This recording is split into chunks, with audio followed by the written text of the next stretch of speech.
پاکستان میں جو ایلیٹ ہیں 10-15%, 20%, ان کے پاس تو ان کو کوئی فرق نہیں پڑتا. لیکن ایک فرق جو ہے نا وہ یہ انہیں پڑے گا, اور وہ ایلیٹ بھی اس سے متاثر ہوں گے اگر ان کے پاس پیسے ہوں اور چیزیں اویلیبل نہ ہوں. مثلا اگر یہ جس طرح سے چیزیں چل رہی ہیں, ہم پی او ایل جو ہے وہ پیٹرولیم پروڈکٹس امپورٹ ہی نہ کر سکیں, تو اس کے نتیجے میں پیٹرول پمپس پہ اگر اس کی شارٹیج ہوتی ہے تو جتنے پیسے بھی ان کے پاس ہوں وہ کموڈٹی یا وہ چیز ہی ان کے پاس وہ اویلیبل ہی نہیں ہوگی, تو کہاں سے خریدیں گے. ایک تو یہ پرابلم ہے. دوسرا مسئلہ یہ ہے ڈاکٹر صاحب, آپ بالکل ٹھیک کہہ رہے ہیں, ابھی یہ جو بات کر رہے تھے کہ 35 سے 40% کے درمیان انفلیشن, جنرل انفلیشن, میں آپ کے دیکھنے والوں کے سامنے ذرا پرسپیکٹو اس کا سامنے رکھ دوں. اس ٹائم جو ایوریج انفلیشن ہے, اس کو ذرا سادہ الفاظ میں بتائیے گا. جو مہنگائی ہے جی, وہ 25 سے 26% کے درمیان ہے, جنرل انفلیشن. اس کا کیا مطلب ہوا؟ اس کا مطلب یہ ہے کہ پچھلے سال کے مقابلے میں جی قیمتوں میں جو ایوریج اضافہ ہے جی وہ اتنا ہے. لیکن جو فوڈ انفلیشن ہے ڈاکٹر صاحب, جی, اور بیسیکلی جو غریب آدمی ہے جی, اس کو سب سے زیادہ جو کھانے پینے کی مہنگائی ہے وہ سب سے زیادہ متاثر کرتی ہے, کیونکہ اس کی انکم کا باسکٹ اتنا چھوٹا ہوتا ہے کہ اس کی میجر جو آمدن ہے وہ کھانے پینے کی چیزوں کے اوپر صرف ہوتی ہے. ٹھیک ہے, تو وہ 35-36% کے لگ بھگ ہے. اگر یہ کرائسس آگے بڑھتا ہے اور اس کا سیکنڈ راؤنڈ افیکٹ آتا ہے, ایک طرف تو وہ پرابلم ہوگی, دوسری طرف اگر آئی ایم ایف کا پروگرام ریوائیو ہوتا ہے تو پی او ایل کی پرائسز بڑھ رہی ہیں, اس کے بعد بجلی کی پرائسز بڑھ رہی ہیں, پیٹرولیم یعنی پیٹرول کی پرائسز, پیٹرول کی پرائس بڑھ رہی ہے, بجلی کی پرائس بڑھ رہی ہے, گیس کی پرائس بڑھ رہی ہے, اور یہ جو روپی ڈالر ایکسچینج ریٹ ہے اس کا کوئی لمٹ نہیں ہے. اس کی وجہ یہ ہے کہ آئی ایم ایف کے پروگرام کے ریوائیول کے بعد یہ تو نہیں فری فال تو نہیں ہوگا, لیکن جب تک ہمارا ڈالر لیکوڈیٹی کرنچ جس کی میں بات کر رہا تھا وہ ریکور نہیں ہوتا اور کم نہیں کرتے, اس ٹائم تک یہ ایڈجسٹ ہوتا رہے گا. نہیں تو کیا 300 سے اوپر بھی جا سکتا ہے؟ ڈالر 300 سے اوپر بھی جا سکتا ہے؟ میں ڈاکٹر صاحب ابھی اس کے بارے میں کوئی اس طرح کی پریڈکشن تو نہیں کر سکتا, لیکن اگر آئی ایم ایف کا پروگرام ریوائیو نہیں ہوتا تو پھر اسکائی از دا لمٹ. اگر آئی ایم ایف کا پروگرام ریوائیو ہوتا ہے اور $1 بلین آ جاتے ہیں تو اس کے بعد باقی بھی انفلوز بہتر ہوں گے, تو پھر شاید یہ بہتری کی طرف بھی جا سکتا ہے. لیکن ہمیں پتہ کب چلے گا کہ آئی ایم ایف کے ساتھ دیکھیں ہم تو یہ بڑھاتے جاؤ, انہوں نے کہ پہلے کرو پھر ہم بات کریں گے, تو ہم کرتے جا رہے ہیں تو خوش کب ہوں گے؟ اب تو ہم ان کے یعنی آفیشل سے, امریکن آفیشل سے بات کرنے لگے ہیں, اب تو ہم آئی ایم ایف سے بات بھی نہیں کر رہے. دیکھیں بنیادی طور پہ ہم جب بھی یو ایس کے رائٹ سائڈ پہ کھڑے ہوتے ہیں تو ہمیں ویورز بھی مل جاتے ہیں اور بہت سی چیزیں ہو جاتی ہیں, لیکن اگر ہم لیفٹ سائڈ پہ کھڑے ہوں یا wrong side of the United States کھڑے ہوں تو اس کے نتیجے میں آئی ایم ایف کی کنڈیشنلٹی سٹف ہو جاتی ہے. لیکن ڈاکٹر صاحب ہمیں آئی ایم ایف کو بلیم کرنے کے ساتھ ساتھ اپنے آپ کو بلیم کرنا چاہیے کہ ہم نے اپنی اکانومی کا سٹرکچر اس طرح کا رکھا ہوا ہے کہ جہاں پہ ہم آئی ایم ایف کے 23 پروگرام لے چکے ہیں, لیکن بیک ٹو اسکوئر ون ہر 5-6 سال کے بعد ہم پھر اسی کرائسس میں کھڑے ہوتے ہیں. تو یہ جو ایلیٹ کیپچر ہے اس ملک کے اندر, ہمیں اس کے بارے میں بھی بات کرنی چاہیے, ہمیں براڈننگ آف ٹیکس بیس کی بھی بات کرنی چاہیے, ہمیں یہ بھی بات کرنی چاہیے کہ ہم اپنی ایکسپورٹس کو کس طرح سے بڑھائیں, کیونکہ جب تک یہ فنڈامنٹلز ہم ٹھیک نہیں کریں گے, اپنی بجلی کے نظام کو ٹھیک نہیں کرتے. ایک ڈاکٹر صاحب میں ایک بات آپ کے سامنے رکھ دوں, یا پاکستان رہے گا یا بجلی کا یہ سٹیٹس کو کا نظام رہے گا. اس کی وجہ یہ ہے کہ پچھلے سال کے دوران 1600 ارب روپے کے لاسز تھے بجلی کے سیکٹر کے, اور پاکستان کا ڈیفنس بجٹ 1400 ارب روپے تھا. تو آپ یہ دیکھ لیں گے یہ سسٹینیبل ہے ہی نہیں. ہمیں اس کے نظام کو ٹھیک کرنا پڑے گا, اور وہ لاسز اس طرح کے نہیں ہیں, وہ چوری ہے, وہ ڈکیتی ہے, وہ ساری کی ساری چوری پہ مبنی جو ہے وہ لاسز ہے. تو یہ نظام کیسے چل سکتا ہے اس طرح؟ اچھا ادھر یونس صاحب, یہ جو بات ابھی اس کا ایک گلوبل پرسپیکٹو جو ہے, مہتاب حیدر صاحب نے بھی بات کی کہ ہم امریکہ کے رائٹ سائڈ پہ کھڑے ہوتے ہیں تو معاملات بہتر ہو جاتے ہیں, لیکن یہ کیسے ہوا کہ چائنا بھی اس وقت جو ہے وہ کہہ رہا ہے کہ ہمارے پیسے واپس کرو؟ تو یہ کیسے ہو رہا ہے جی گلوبل لیول؟ مہتاب صاحب کی بات میں ایڈ کرتا رہوں. عام شہری کے حساب سے میں نے تھوڑی سی میتھ کری تھی 2-3 ہفتے پہلے. جو اسٹیٹسٹکس ہیں پاکستان بیورو آف اسٹیٹسٹکس, اس کے مطابق پچھلے 1 سال کے اندر یا 2-3 سال کے اندر تقریباً عام شہری جو ہے، کمپاؤنڈر ہو گیا، الیکٹریشین ہو گیا، ٹیچر ہو گیا، ڈاکٹر جو ریگولر ڈاکٹر ہے وہ ہو گیا، ان کی قوت خرید کے اندر جو ہے 30 سے 40% کمی آئی ہے. یعنی کہ 30 سے 40% لوگ غریب ہو گئے ہیں، عام شہری. تو آپ کے جو سوال تھا اس پہ میں نے سوچا اس کو ایڈ کر دوں کہ آپ غریب ہوئے ہیں لوگ پاکستان میں، لاکھوں کروڑوں لوگ غریب ہوئے ہیں. جہاں تک گلوبل پرسپیکٹو کی بات ہے، چین ہو گیا، سعودی عرب ہو گیا. ڈاکٹر صاحب دیکھیں، یہ پاکستان کے بازار میں جو لوگ کام کرتے ہیں ان کو یہ بات بھی سمجھ آ جائے گی کہ بازار کے اندر ایک شخص ایک دفعہ ادھار لے اور جوئے میں اڑا دے، دوسری دفعہ ادھار لے جوئے میں اڑا دے، تو تیسری دفعہ بازار میں لوگ کہتے ہیں کہ پہلے آپ اپنے خاندان سے پیسے لے کے آئیں اور آپ ریہیب میں جائیں اور اپنا کام تمام ٹھیک کریں، اس کے بعد بازار آپ کو قرضہ دے گی. تو پاکستان کے ساتھ بھی یہی ہوا ہے کہ چین ہو، سعودی عرب ہو، قطر ہو، امریکہ ہو، ان کی کوئی دشمنی نہیں ہے پاکستان سے، وہ ایک مستحکم پاکستان دیکھنا چاہتے ہیں. 23 کروڑ کا ملک ہے، نیوکلیئر ویپنز ہیں، بڑا important geopolitically, geostrategically important ملک ہے، اس کی ایک ساخت ہے، اس کی ریلیشن شپس ہیں. وہ یہ نہیں چاہتے کہ آپ ڈوب جائیں، لیکن وہ آپ کے جوا کھیلنے کی جو عادت ہے اس کو بھی اب انڈر رائٹ کرنا نہیں چاہتے. وہ کہتے ہیں دنیا بدل گئی ہے، آپ انویسٹمنٹ کی بات کریں، آپ تجارت کی بات کریں، آپ لوگوں سے مل بیٹھنے کی بات کریں، لیکن آپ اگر وہ اسی بات پہ اڑے ہوئے ہیں کہ آپ نے جنگیں بھی لڑنی ہیں، آپ نے آنکھیں بھی دکھانی ہیں، آپ نے بڑے بڑے بڑکے بھی مارنے ہیں، آپ نے سعودی سے پیسے مانگنے ہیں لیکن ترکی کی گود میں جا کے بھی بیٹھ جانا ہے، ایسے کام اگر آپ نے کرنے ہیں تو پھر بات نہیں بنتی. اور یہی میسج کنسسٹنٹ پچھلے کئی سالوں سے، میں تو کہوں گا مہینوں سے نہیں، کئی سالوں سے سعودی عرب کے سفیر دیتے آئے ہیں، قطر کے سفیر دیتے آئے ہیں، امریکہ کے لوگ کہتے آئے ہیں. IMF کہتا ہے کہ بھائی اپنی معیشت کو سنبھالو، سدھارو. یہ جو کسینو اکانومی آپ نے بنائی ہوئی ہے کہ کبھی آپ ایمنیسٹی دے دیتے ہیں ریئل اسٹیٹ کی، یہ کہہ کے کہ اس کا 40 انڈسٹریز کے ساتھ تعلق ہے، اور پھر اس میں سٹا کھیلا جاتا ہے. آپ دنیا میں کوئی ایسی چیز بناتے نہیں ہیں جو دنیا خریدنا چاہے، سوائے اس کے کہ تولیے اور بیڈ شیٹس. نہ آپ اپنے لوگوں کو پڑھاتے ہیں، نہ آپ اپنی کیپٹل مارکیٹس میں ریفارم کرتے ہیں. تو یہ پاکستان کو اپنے اندر جھانکنا ہوگا، پاکستان کے اشرافیہ کو بالخصوص اپنے اندر جھانکنا ہوگا کہ وہ دن اب ختم ہو گئے جہاں دنیا مفت کا پیسہ آپ کو دے اور آپ اس کو اڑائیں اور عیاشی کریں، اس سے آؤڈی ای ٹرانز اور BMW خریدیں اور بیریا ٹاؤن اور DHA کے پلاٹس کے اندر سٹے بازی کریں. یہ کام اب نہیں چل سکتا. آپ نے ریفارم کرنا ہے، اور میں مہتاب صاحب کی بات سے بالکل اتفاق کرتا ہوں کہ ہمیں بات کرنا ہوگی پاور سیکٹر کی، ہمیں بات کرنا ہوگی اس ملک میں ایلیٹ کیپچر کی، ہمیں بات کرنا ہوگی کہ یہ کیسے ہو سکتا ہے ایک ملک کے اندر جہاں میرے جیسے اپر مڈل کلاس کے لوگ، ان کے ماں باپ جو ہیں وہ وزیر اعظم پاکستان سے FBR کی ٹیکس ڈائریکٹری کے مطابق زیادہ ٹیکس دیتے ہیں. میں پرانے وزیر اعظم صاحب عمران خان صاحب کی بات کر رہا ہوں، ان سے پہلے کا بھی اگر آپ گیلانی صاحب دیکھ لیں، راجہ پرویز اسلم دیکھ لیں، وغیرہ وغیرہ، تو وہ تو عام شہری سے کم ٹیکس دیتے ہیں لیکن شاہانہ انداز میں رہتے ہیں. کیوں رہتے ہیں؟ کیونکہ پاکستان میں ایگریکلچر ٹیکس نہیں ہے. کیوں ان کی پراپرٹیز ہیں؟ کیونکہ پاکستان میں پراپرٹی ٹیکس کا کوئی پوچھنے والا نہیں ہے. پاکستان کا صوبہ سندھ جو ہے وہ بھارت کے ایک چھوٹے موٹے شہر پونے سے کم ٹیکس کلیکٹ کرتا ہے. آپ سوچیں تو یہ جو لوٹ کا سما ہے یہ ختم ہونا ہوگا. اس کا میں ایک آخری آپ کو اگزامپل دے دیتا ہوں. ابھی ایک رپورٹ آئی تھی کہ لاہور جمخانہ کا سالانہ رینٹ جو ہے زمین کا وہ 5,000 روپے ہے سالانہ، اور یہ 50 سال کی لیز دی گئی تھی. میں نے اپنے دوستوں سے پوچھا تو ریئل اسٹیٹ میں کام کرتے ہیں کہ اس کی ویلیویشن کے حساب سے مجھے رینٹ بتاؤ تو کتنا بنتا ہے.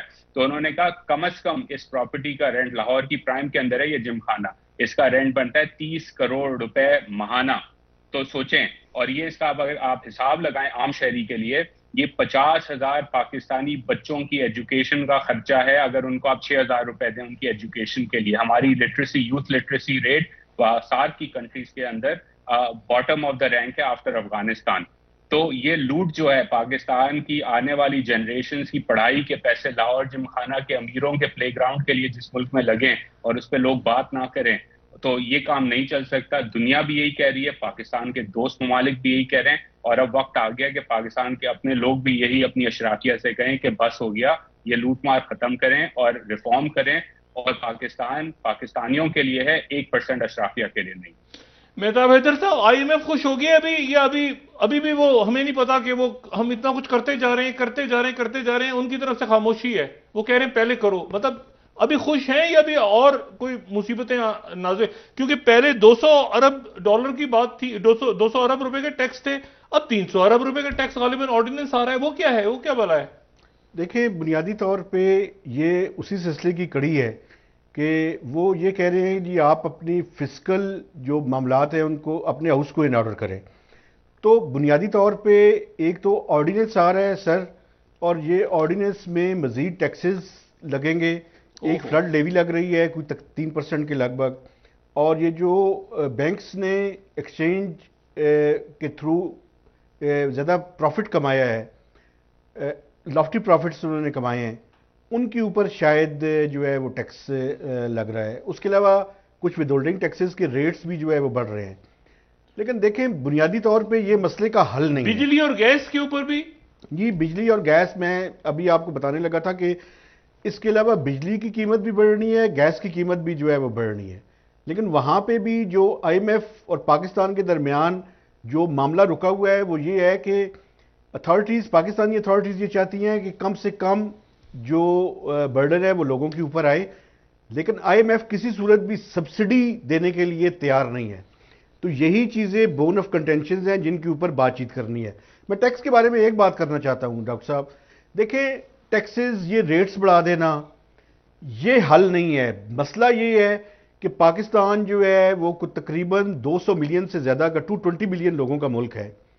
جو ریٹرن فائلرز ہیں ڈاکٹر صاحب ان کی تعداد جو ہے وہ 25-26 لاکھ اور میکسیمم 3 ملین سے زیادہ نہیں ہے. ان میں سے بھی بہت سے لوگ جو ہیں وہ نل انکم شو کرتے ہیں. تو ایسے حالات میں ملک کیسے چلے گا؟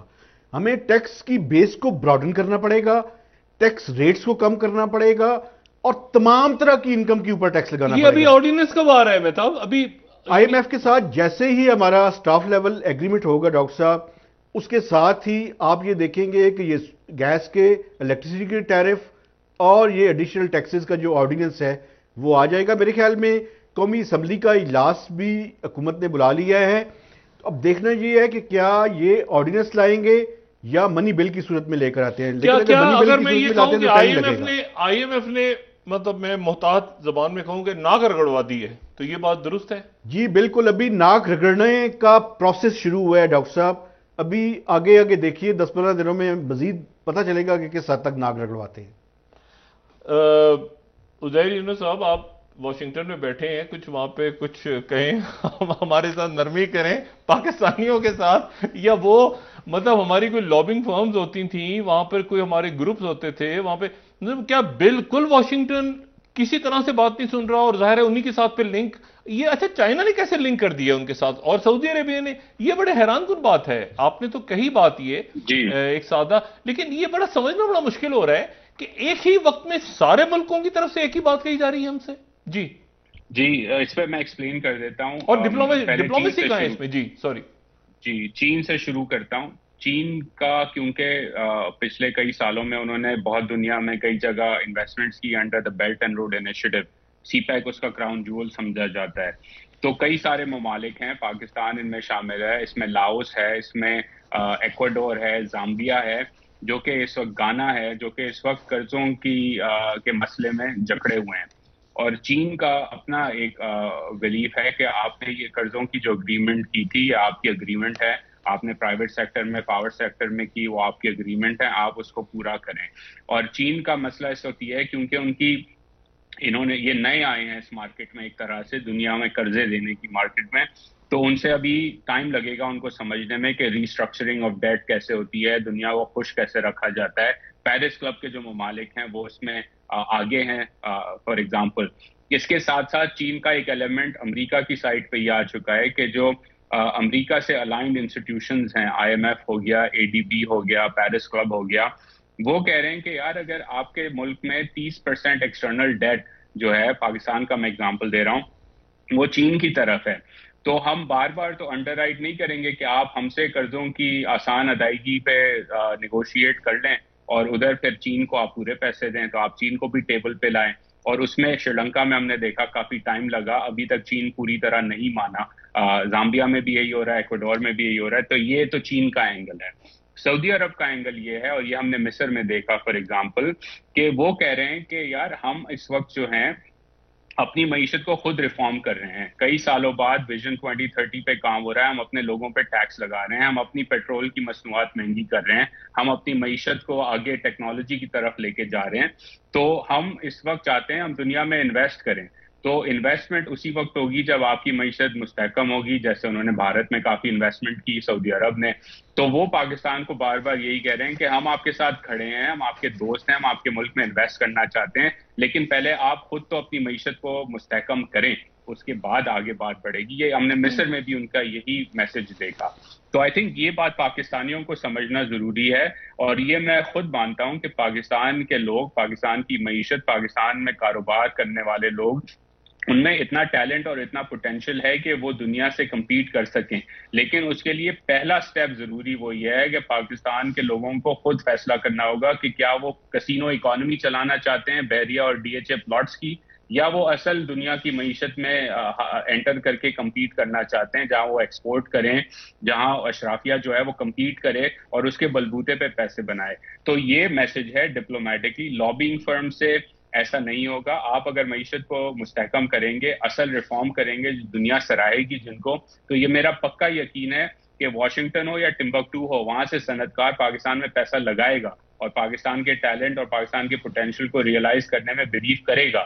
لیکن جہاں آپ جو ہے, جیسے میں نے کہا, حکیم صاحب ڈار جو ہیں وہ کینسر کے پیشنٹ کو پڑیا دے دیں 4 مہینے کے لیے اور آنکھوں میں آنکھیں ڈال کے پھر دندناتے پھریں, تو پھر افسوس کے ساتھ وہی ہوگا جو اگلے آنے والے دنوں میں پاکستان کی معیشت کے ساتھ ہونے والا ہے. عزیر یونس صاحب آپ کا بہت شکریہ. مہتاب حیدر صاحب آپ کا بہت شکریہ. بڑی ایک افسوسناک بات اور خطرناک بات کی ہے مہتاب حیدر صاحب نے, اور عزیر یونس صاحب نے بھی اس سے ایگری کیا کہ ناک رگڑوانے کا پروسیس شروع کیا ہے ابھی شروع ہوا ہے. ہاں ابھی وہ یعنی کہ عوام کو اب اور سفر کرنا ہے. نہیں, وہ مطمئن نہیں ہوئے ابھی تو. انہوں نے کہا پہلے سارا کر کے دکھاؤ پھر ہم بات کریں گے. ٹھیک ہے. تو ابھی وہ جو ہے نا مذاکرات طے پا گئے, یہ ہو گیا, وہ اس سے پہلے ہم نے بہت کچھ کرنا ہے. آرڈیننس بھی لانا ہے, قیمتیں بھی بڑھانی ہیں, ڈالر کو بھی اوپر لے کے جانا ہے, اور یہ سارا اس لیے ہوا. وہی بات کہ کچھ عرصہ پہلے یہ فیصلہ کر لیتے تو عوام پہ بوجھ کم آتا. اب ایک ساتھ وہ جو فلڈ گیٹس کی بات کی نا مہتاب حیدر, فلڈ گیٹ کھول دیا بالکل, اب یہ بھی ڈال دو, یہ بھی ڈال دو, یہ بھی یہاں پر اب وہ سوال اٹھ رہا ہے کہ کیا الیکشن ہونے جا رہا ہے. کیونکہ عمران خان صاحب اور پی ٹی آئی کی طرف سے کہا جا رہا ہے کہ ہمیں الیکشنز کی ڈیٹ دیں. بالکل سر. اور آج جو اجلاس ہوا ہے جس میں یعنی الیکشن کمیشن ڈیٹ نہیں دے رہا, اور آج جو اجلاس ہوا ہے جس میں زرداری صاحب, شہباز شریف صاحب اور مولانا فضل, وہاں پر یہ بات ڈسکس ہوئی ہے کہ کیا الیکشنز کو آگے بڑھا دیا جائے. مردم شماری کا چونکہ ایک بات کی گئی تھی کہ مردم شماری مکمل ہو اور پھر اس کے بعد انتخابات ہوں گے, تو کیا انتخابات کو آگے بڑھا دیا جائے جو عمران خان کو سوٹ نہیں کرتا. صحیح ہو گیا. بریک لے لیتے ہیں ڈاکٹر صاحب, واپس آ کے بات کریں گے. ایمرجنسی کی بیس پہ نہیں, فائنینشیل ایمرجنسی نہیں, مردم شماری کی بنیاد پر. ٹھیک ہے ناظرین, ایک بریک لے لیتے ہیں, ہمارے ساتھ رہیے.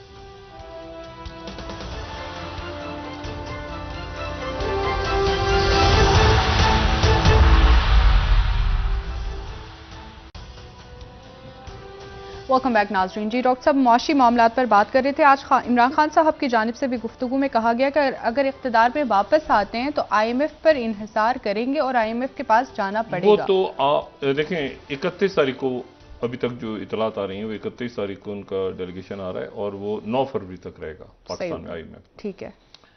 اچھا, یہ وہ دن ہے جب پاکستان کی سیاست ہر گزرتے روز کے ساتھ عدم استحکام کا شکار ہو رہی ہے. کل فواد چودھری صاحب کو پیش کیا جائے گا دوبارہ, ان کی ضمانت, لیکن مزید ریمانڈ طلب کیا جائے گا کہ مزید ان سے جو ہے وہ تفتیش کرنی ہے, یا جو بھی معاملات ہیں وہ مزید غالباً ابھی تک جو پی ٹی آئی کے ذرائع کہہ رہے ہیں اور حکومت کے بھی کہ مزید فواد چودھری صاحب کو ابھی رکھا جائے گا. اچھا, اسی دوران گرفتاریاں ہو سکتی ہیں, نہیں ہو سکتی, یہ اس کے اوپر ایکسرسائز ہو رہی ہے کہ مزید تحریک انصاف کے لوگوں کو گرفتار کیا جاتا ہے یا نہیں. مریم نواز صاحبہ اسی دوران پاکستان واپسی, یعنی میں نے آپ سے کہا نا کہ ان کی واپسی, اور واپسی کے ساتھ ہی پھر لاہور میں اور مختلف جگہوں پہ ایک ان کی سیاسی سرگرمیاں. نواز شریف صاحب اس حکومت اس جھنجٹ سے باہر نکلنا چاہ رہے ہیں. آج دیکھیں عملی طور پہ مطلب اگر آپ اس کو براڈ اس میں دیکھیں تو فیصلہ سازی بہت زیادہ شہباز شریف صاحب کے پاس نہیں رہی کبھی بھی. یہ فیصلہ سازی جو ہے وہ نواز شریف صاحب کے پاس رہی ہے. نواز شریف صاحب کی پارٹی ہے, ٹھیک ہے, اس میں ظاہر ہے کہ صدر ہیں, لیکن اب صدر کے متبادل ایک چیف آرگنائزر کا عہدہ بھی ہے. تو اب جو سیاسی معاملات ہیں سارے واپس آ کے, تو اس پورے اور اس میں جو ایک جسے کہنا چاہیے نا کہ بہت ہی برا کچھ غیر متوقع, ہمیں بھی امید تھی کہ شاید اسحاق ڈار صاحب کے پاس کوئی ایسا فارمولا ہو, کوئی ایسی بات انہوں نے باہر بیٹھ کے کی ہو, کوئی برطانیہ سے کوئی ورک کہ وہ ان معاملات کو سنبھال لیں. انہوں نے کوشش کرتے کرتے کرتے اتنی تاخیر کر دی کہ وہ جو بیماری شروع میں ہی پکڑی جا سکتی تھی وہ گریڈ 4 پہ جب لمف نوڈز بھی انوالو ہو گئی اور ملٹیپل آرگن فیلئر کے سائن شروع ہو گئی. یہ دیکھیں نا آنے والے دنوں میں اب ہمیں نہیں پتا وہ آئیں گے, اس کے بعد وہ اوکے کریں گے, پھر وہ اوکے کر کے ایف بی آر کے لوگوں سے مل رہا ہے, ایم ایف کا ڈیلیگیشن اوگرا سے مل رہا ہے, سب سے ملا کے اس دوران پاکستان میں کیا حالات ہوتے ہیں, کیا حالات نہیں ہوتے, سیاسی عدم استحکام, تو اس کے نتیجے میں وہ پھر مستحکم حکومت تو نہیں ہے. اور نواز شریف صاحب اس پورے جھنجٹ سے یا تو نکلنا چاہ رہے ہیں, اچھا اتحادی بھی چاہ رہے ہیں اس سے نکلیں بھی رہیں بھی, لیکن اس کی مدت کیئر ٹیکر کی آگے بڑھا دیں, یعنی کیئر ٹیکر سیٹ اپ بن جائے, ہم نکل جائیں, لیکن وہ جو کیئر ٹیکر سیٹ اپ ہو اس کی مدت بڑھ جائے. اور اس سے حکومت کو کیا فائدہ ہوگا؟ اس سے حکومت کو فائدہ یہ ہوگا کہ عمران خان تو ہے نہیں نا, اس میں عمران خان تو ہے ہی نہیں, اور متحدہ حکومت بھی نہیں ہے, مرکز کے اندر بھی عمران خان نہیں ہے, اور وہاں پر جو ہے وہ اگر راجہ ریاض صاحب کے ساتھ مل کے کیئر ٹیکر بن جاتی ہے تو ان کو کوئی اعتراض نہیں, وہ کہیں گے ہم نے کچھ نہیں کیا. لوگ بھول بھل جائیں گے اس دوران, اور ان کو یعنی مہنگائی اور باقی, اور اس دوران جو ہے وہ ایسی کیئر ٹیکر ہوگی جس میں عمران خان صاحب کی رضامندی نہیں ہوگی. اچھا رضامندی نہیں ہوگی تو آج آپ نے پرویز الہی صاحب کی بات سن لی. پرویز الہی کہتے ہیں کہ وہ میں نے کہا تھا نہیں توڑو, اور فواد چودھری اور باقی لوگوں نے کہا کہ توڑ دو اسمبلیاں, اور اس کے بعد دیکھیں کیا حال ہے, ورنہ تو ہمارے ہاتھ میں اسمبلیاں رہتی. اسی طرح مرکز میں ہونے جا رہا ہے. انہوں نے پہلے استعفے دیے, پھر انہوں نے کہا نہیں دے رہے, پھر وہ تو جو ایک مختلف حوالوں سے فیصلہ سازی کے اندر اس کے نتیجے میں یہ ہوا کہ انہوں نے استعفے, جب انہوں نے کہا واپس جا رہے ہیں تو استعفے منظور ہو گئے. اب جو کیئر ٹیکر مرکز میں بنے گی وہ راجہ ریاض صاحب ہوں گے. یہ وہ ایشو ہے جس کو میں ہمیشہ ان سے خان صاحب سے جب بھی بات ہوئی میں کہتا تھا آپ اس پوری مقبولیت, یہ پوری جو ایکسرسائز ہو رہی ہے, جو الیکشن آپ لڑ رہے ہیں ابھی, اب دیکھیں الیکشن کا شیڈول ہی نہیں آ رہا اب, یعنی وہ جو قومی اسمبلی کے الیکشن کا شیڈول نہیں آ رہا, کب ہوگا, اپریل میں ہوگا, مئی میں ہوگا, جون میں, کب ہوگا. اسی طرح سے صوبائی اسمبلیاں توڑ دی انہوں نے کہ 3 مہینے میں ہوتا ہے تو میں سویپ کروں گا, لیکن وہ الیکشن کا شیڈول ہی نہیں آ رہا, الیکشن کمیشن شیڈول نہیں دے رہا کب ہے الیکشن. اسی دوران گرفتاریاں, اسی دوران مقدمے, تو بات ساری یہ ہے کہ اس کو کیسے اب عمران خان صاحب نے آگے چل رہا ہے, اور کیسے جو کیئر ٹیکر سیٹ اپ آ گیا اس کیئر ٹیکر سیٹ اپ نے بھی یہ ظاہر کرنا ہے کہ ہم نیوٹرل ہیں, یعنی ہم کسی طرف نہیں کھڑے, کیونکہ ادروائز ملک میں ایک انتشار اور خلفشار, اور باہر کی دنیا بھی دیکھے گی کہ بھائی ایک منٹ ٹھہر جاؤ, یہ جمہوریت ہے, یہ پکڑ دھکڑ کل جو فواد چودھری صاحب کے ساتھ ہوا, جس طرح چادر ڈال کے لے گئے, پوری دنیا کی طرف سے اس کی مذمت ہوئی ہے. جی بالکل. تو اس طرح اگر مزید ہوتے ہیں معاملہ. اچھا صدر جو ہیں, صدر مملکت عارف علوی صاحب کی جو ملاقات ہوئی, ہم تک خبر آ رہی ہے وہ یہ ہے کہ وہ لاہور گئے, ان کی ملاقاتیں ہوئی, لیکن وہ بھی اسٹیبلشمنٹ اور عمران خان کے درمیان اب کسی قسم کی مفاہمت کا کردار کو ادا کرنے کے رول میں نہیں ہے. وہ نہ جو حکومت ہے اس کے ساتھ, آپ کو یاد ہے نا اسحاق ڈار صاحب کی ملاقات, اسحاق ڈار صاحب کا اپنا موڈ آف ہو گیا, تو دھبردھو ہو گیا سارا ان کا پلان. تو مسئلہ یہ ہے کہ وہ اس وقت اس سچویشن سے نکل کے ایک ایسا کیئر ٹیکر وہاں لگا دیں جو ان کو یعنی ناگوار نہ گزرے. سر کیا آپ سمجھتے ہیں کہ نواز شریف صاحب کی جانب سے جو اسحاق ڈار صاحب کو اسائن کیا گیا کہ آپ سیاسی معاملات کو دیکھیں, تو اس کی وجہ سے اسحاق ڈار صاحب ڈی ٹریک ہو گئے اور ان سے معیشت نہیں, مجھے نہیں پتا. اسحاق ڈار صاحب سے دیکھیں ایک دفعہ میری ہوئی ملاقات, اسحاق ڈار اس وقت تو ان کے ساتھ ان کی ٹیم بیٹھی ہوئی تھی اور وہ پریشان بھی نظر آئے اور کام بھی, طارق باجوہ, لیکن ہر دفعہ ضروری دنیا بدل چکی ہے, ضروری نہیں ہوتا کہ جو 1999 اور پھر ایگو نہیں ہو, اس میں انا کا مسئلہ نہیں ہوتا کہ مفتاح نے کیسے کیا تو میں ہر حال میں ایسا کر کے دکھاؤں گا, میں ایسا ایسے نہیں ہوتا. اب لیکن مفتاح اسماعیل آج کہہ رہے ہیں کہ بھئی یہی بات تو پہلے کہہ رہے تھے آپ سے, اب 4 مہینے پہلے کر لیتے, تو برا والا کہہ کے کوس کے ڈالر چڑھیں گے تو ڈالر گر جائے گا پیروں میں, یہ اس طرح کر کے جو ہے نا آخر میں یہ عوام کے, تو عوام کے اوپر جب یہ ملبہ گر رہا ہے تو وہ الیکشن کی طرف کیوں جائیں گے؟ وہ یہ چاہیں گے کہ ایک کیئر ٹیکر آ جائے اور الیکشن آگے پوسٹ پون ہو جائے. ابھی تک جو بات چل رہی ہے, جو ان کے لوگوں سے بات ہوئی, بڑا ان کو یقین ہے, وہ بڑے خوش بھی ہیں اس بات پہ, وہ کہتے ہیں کہ ہم اسے جان چھڑا کے ایسا کیئر ٹیکر بٹھا دیں گے جو کہ جس میں عمران خان کی رضامندی بہت نہیں ہوگی شکریہ ڈاکٹر صاحب. اور پھر عمران خان جانے اور وہ کیئر ٹیکر جانے اور ہم اپنی جو سرگرمیاں ہیں سیاسی سرگرمیاں وہ بھرپور انداز میں جاری رکھیں گے. اسی دوران گرفتاریاں ہونی ہے، جو بھی کچھ ہونا ہے، یہ وہ سارا جو ہے وہ کیئر ٹیکر کرے گی، ہم نہیں کریں گے. بہت شکریہ. اور ہم حکومت سے الگ ہو جاتے ہیں ابھی. بہت شکریہ ناظرین، پروگرام کا وقت ختم ہوا. کل انشاءاللہ دوبارہ آپ سے ملاقات ہوگی. مجھے نائلہ علی کو اجازت دیجیے. اللہ حافظ. اپنے دوستوں رشتہ داروں گردونواح کے لوگوں کا سب خیال رکھیے گا. اللہ حافظ.